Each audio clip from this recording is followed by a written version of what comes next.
Welcome to this lesson on cell theory, one of the most fundamental concepts in all of biology. Cell theory represents the cornerstone principle that helps us understand how life works at its most basic level. This theory has shaped our understanding of everything from how our bodies function to how diseases spread, and it remains as relevant today as when it was first proposed over a century and a half ago.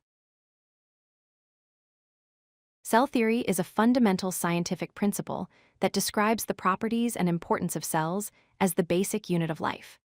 Think of it as the unifying framework that brings together all our knowledge about living organisms.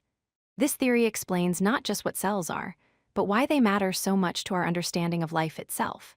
It tells us that to understand any living thing, whether it is a tiny bacterium or a massive blue whale, we must first understand cells. Cell theory consists of three core principles that work together to explain the nature of life. The first principle states that all living organisms are composed of cells. The second principle tells us that the cell is the basic unit of life. And the third principle explains that all cells arise from pre-existing cells. These three statements might sound simple, but together, they represent one of the most powerful ideas in science. Let us explore each of these principles in detail to understand why they are so important. The first principle of cell theory states that all living organisms are composed of cells. This means that whether you are looking at a single-celled bacterium swimming in a drop of water or a complex organism like a human being, cells are always present. Single-celled organisms, like bacteria and amoebas, exist as just one cell that performs all life functions. Multicellular organisms, like plants and animals, contain many cells working together.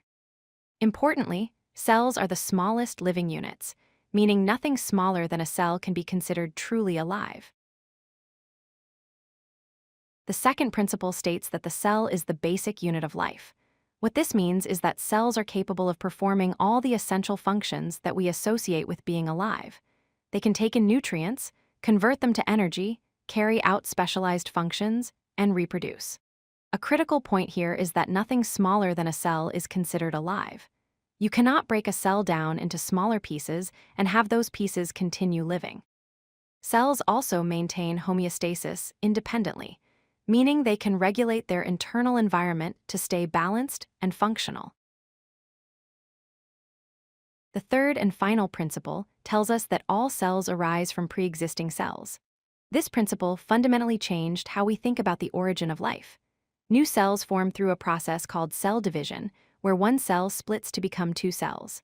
Cells cannot spontaneously generate from non-living matter, which was a common belief before this principle was established. When cells divide, genetic information passes from parent cells to daughter cells, ensuring continuity of life. This principle explains how organisms grow, heal, and reproduce. Cell theory did not emerge all at once, but developed through the work of several scientists over nearly 2 decades. In 1838, Matthias Schleiden, a German botanist, proposed that all plants are made of cells.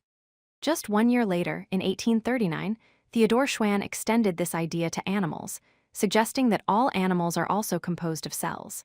Then, in 1855, Rudolf Virchow completed the theory by stating that all cells come from pre-existing cells. Together, these three scientists laid the foundation for modern cell biology and changed our understanding of life forever. Cell theory is far more than just a historical curiosity. It serves as the cornerstone of modern biology, unifying all biological sciences under one framework. This theory explains fundamental processes like growth, reproduction, and heredity. It provides the foundation for understanding diseases, since many diseases begin with problems at the cellular level. Cell theory also guides medical research and the development of new treatments, from antibiotics to cancer therapies. Without this unifying principle, modern medicine and biology, as we know them, would not exist. Cell theory truly represents the cornerstone of our understanding of life.